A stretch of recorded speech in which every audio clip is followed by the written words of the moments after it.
पौष्य पर्व। यह पौष्य पर्व की कथा है। इसमें पहले 2 खंड केवल संक्षेप मात्र हैं।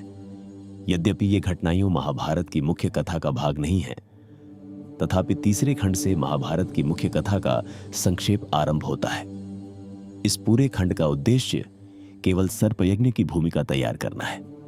सूत कहते हैं कि परीक्षित पुत्र राजा जनमेजय ने कुरुक्षेत्र में अपने भाइयों श्रुतसेन, उग्रसेन और भीमसेन के साथ एक यज्ञ किया। जब वे यज्ञ में बैठे हुए थे, तभी वहां एक कुत्ता आ पहुंचा। वह कुत्ता सारमेय था, सरमा का पुत्र, जो सभी कुत्तों की जननी मानी जाती है। जनमेजय के भाइयों ने उस कुत्ते को मारा और वहां से भगा, उसे दिया। दुखी होकर रोता हुआ वह कुत्ता अपनी माता के पास गया। माता ने पूछा कि रो क्यों रहा है और उसे किसने मारा? कुत्ते ने उत्तर दिया कि उसे राजा के भाइयों ने मारा है, जबकि उसने कोई अपराध नहीं किया। न तो उनके भविष्य की ओर देखा और न ही उसे छुआ है। यह सुनकर सारमेय की माता सरमा को अत्यंत दुख हुआ। वह यज्ञ स्थल पर पहुंची, जहां जनमेजय और उसके भाई उपस्थित थे। उसने राजा से कहा कि उसका पुत्र निर्दोष है और उसने कोई अपराध नहीं किया, फिर भी उसे बिना कारण मारा गया। इसलिए सरमा ने शाप दिया कि राजा जनमेजय पर जब वह इसकी अपेक्षा भी नहीं कर रहा होगा, एक अनिष्ट आएगा।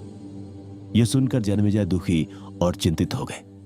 यज्ञ समाप्त होने के बाद राजा जनमेजय हस्तिनापुर लौट आए और उस शाप के प्रभाव को दूर करने के लिए एक योग्य पुरोहित की खोज करने लगे। एक दिन शिकार पर जाते हुए उन्हें अपने राज्य के एक एकांत स्थान में एक आश्रम दिखाई दिया, जहां श्रुतश्रवा नामक ऋषि अपने प्रिय पुत्र सोमश्रवा के साथ रहते थे।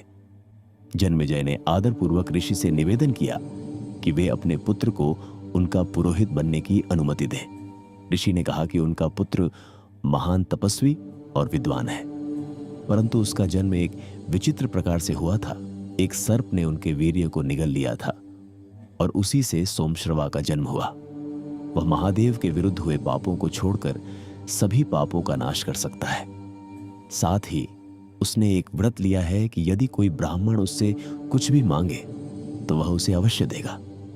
यदि राजा इस शर्त को स्वीकार करे तो वह उसे अपने साथ ले जा सकते हैं। जनमेजय ने यह शर्त स्वीकार कर ली और सोमश्रवा को अपना पुरोहित बना लिया और अपने भाइयों को आदेश दिया कि वे बिना प्रश्न किए पुरोहित की आज्ञा का पालन करें। इसके बाद जनमेजय ने तक्षशिला पर आक्रमण किया और उसे अपने अधिकार में ले लिया। उसी समय आयोध धौम्य नामक एक ऋषि थे, जिनके 3 शिष्य थे, पंचाल देश के अरुणि, उपमन्यु और वेद। एक दिन ऋषि ने अरुणि को खेत की मेढ़ में आई दरार को रोकने के लिए भेजा। अरुणि ने बहुत प्रयास किया, पर वह जल के प्रवाह को रोक नहीं सका। अंत में उसने स्वयं उस दरार में लेटकर अपने शरीर से पानी का बहाव रोक दिया। कुछ समय बाद गुरु ने अन्य शिष्यों से अरुणि के बारे में पूछा। उन्होंने बताया कि वह मेढ़ की दरार को रोकने गए हैं। तब गुरु स्वयं वहां गए और उसे पुकारा। गुरु की आवाज सुनकर अरुणि उठकर उनके पास आ गए। उसने बताया कि वह पानी को रोकने के लिए स्वयं दरार में लेटा हुआ था और गुरु की आवाज सुनते ही उठकर आ गए। गुरु उसकी आज्ञा पालन से प्रसन्न हुए। उन्होंने उसे आशीर्वाद दिया। तुम क्यारी के मेढ़ को विदीर्ण करके उठे हो, अतः इस उद्दलन कर्म के कारण उद्दालक नाम से ही प्रसिद्ध होगे और तुम्हें वेदों तथा धर्मशास्त्रों का ज्ञान प्रकट होगा। इसके बाद अरुणि वहां से चले गए। दूसरे शिष्य उपमन्यु को गुरु ने गायों की देखभाल करने के लिए कहा। उपमन्यु खूब मोटा ताजा हो रहा था। तब गुरु ने पूछा, पुत्र उपमन्यु, तुम कैसे जीविका चलाते हो जिससे तुम इतने अधिक पुष्ट हो रहे हो? तो उसने बताया कि वह भिक्षा से जीवनयापन करता है। यह सुनकर उपाध्याय उपमन्यु से बोले, मुझे अर्पण किए बिना तुम्हें भिक्षा को अपने उपयोग में नहीं लाना चाहिए। उपमन्यु ने बहुत अच्छा कहकर उनकी आज्ञा स्वीकार कर ली। अब वह भिक्षा लाकर उपाध्याय को अर्पण करने लगे। उपाध्याय उपमन्यु से सारी भिक्षा ले लेते थे। उस दशा में भी उपमन्यु को पूर्ववत पुष्टि ही देखकर उपाध्याय ने पूछा, पुत्र उपमन्यु, तुम्हारी सारी भिक्षा तो मैं ले लेता हूं, फिर तुम इस समय कैसे जीवन निर्वाह करते हो?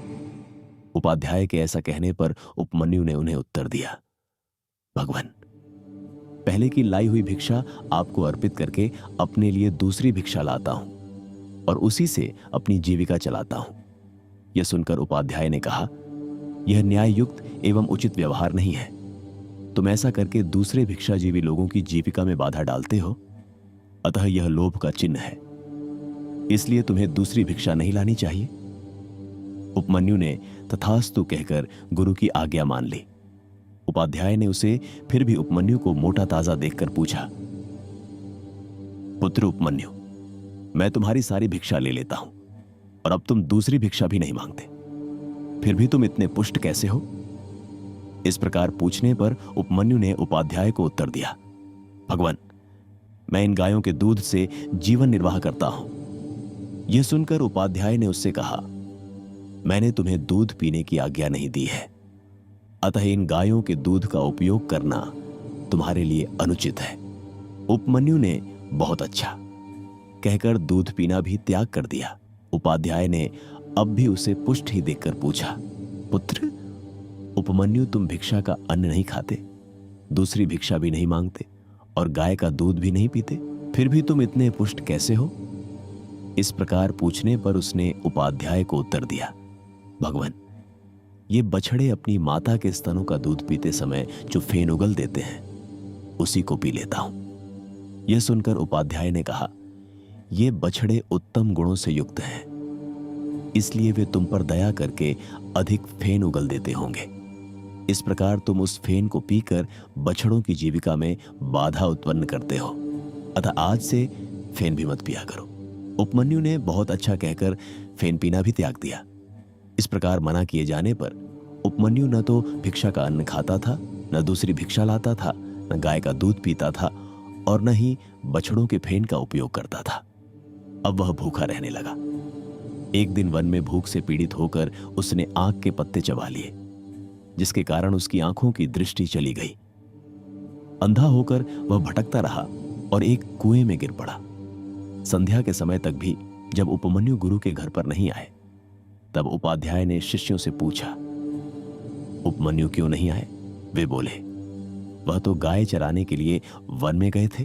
तब उपाध्याय ने कहा, मैंने उपमन्यु की जीविका के सभी मार्ग बंद कर दिए हैं, अतः निश्चय ही वह कष्ट में पड़ गए होंगे। इसी कारण इतनी देर होने पर भी वह नहीं आए, अतः हमें चलकर उन्हें खोजना चाहिए। ऐसा कहकर वे शिष्यों के साथ वन में गए और उसे बुलाने के लिए आवाज दी, ओ उपमन्यु, कहाँ हो पुत्र? उपमन्यु ने उपाध्याय की आवाज सुनकर ऊंचे स्वर में उत्तर दिया, गुरुजी, मैं कुएं में गिर पड़ा हूं। तब उपाध्याय ने उससे पूछा, पुत्र, तुम कुएं में कैसे गिर गए? उसने उपाध्याय को उत्तर दिया, भगवान, मैं आंख के पत्ते खाकर अंधा हो गया हूं, इसलिए कुएं में गिर पड़ा। तब उपाध्याय ने कहा, पुत्र, दोनों अश्विनी कुमार देवताओं के वैद्य हैं, तुम उनकी स्तुति करो, वे तुम्हारी आंखें ठीक कर देंगे। उपाध्याय के ऐसा कहने पर उपमन्यु ने अश्विनी कुमार नामक उन दोनों देवताओं की ऋग्वेद के मंत्रों द्वारा स्तुति आरंभ की। उपमन्यु ने श्रद्धा से उनकी स्तुति की। अश्विनी कुमार प्रकट हुए और उसे एक पुए के समान आहार दिया, परंतु उपमन्यु ने उसे बिना गुरु को अर्पित किए खाने से मना कर दिया। अश्विनी कुमारों ने कहा कि उसके गुरु ने भी कभी ऐसा ही आहार बिना अपने गुरु को अर्पण किए ग्रहण किया था, फिर भी उपमन्यु ने मना कर दिया। तब अश्विनी कुमार उससे बोले, तुम्हारी इस गुरु भक्ति से हम अत्यंत प्रसन्न हैं। तुम्हारे उपाध्याय के दांत लोहे के समान हैं, परंतु तुम्हारे दांत सुवर्णमय हो जाएंगे, तुम्हारी आंखें भी ठीक हो जाएंगी और तुम कल्याण के भागी बनोगे। उपमन्यु गुरु के पास लौट आए और सब कुछ बताया। गुरु प्रसन्न हुए और कहा कि उसे वेदों का संपूर्ण ज्ञान प्राप्त होगा। यही उपमन्यु की परीक्षा थी। तीसरे शिष्य वेद को गुरु ने अपने घर में रहकर सेवा करने का आदेश दिया। उसने बिना शिकायत किए गर्मी, सर्दी, भूख और प्यास सहित सभी कष्टों को सहन किया। दीर्घकाल के बाद गुरु उससे संतुष्ट हुए और उसे पूर्ण ज्ञान तथा समृद्धि प्रदान की। सेवा पूर्ण करने के बाद वेद अपने घर लौट गए और गृहस्थ जीवन में प्रविष्ट हुए। बाद में जब वह स्वयं गुरु बने तो उन्होंने अपने शिष्यों पर कठोरता नहीं की, क्योंकि वह अपने अनुभवों को याद रखते थे। इस प्रकार अब तक के इस भाग में एक राजा को शाप मिलता है, एक पुरोहित नियुक्त किया जाता है और शिष्यों की परीक्षा उनके अनुशासन और आज्ञा पालन से होती है। जय श्री कृष्ण।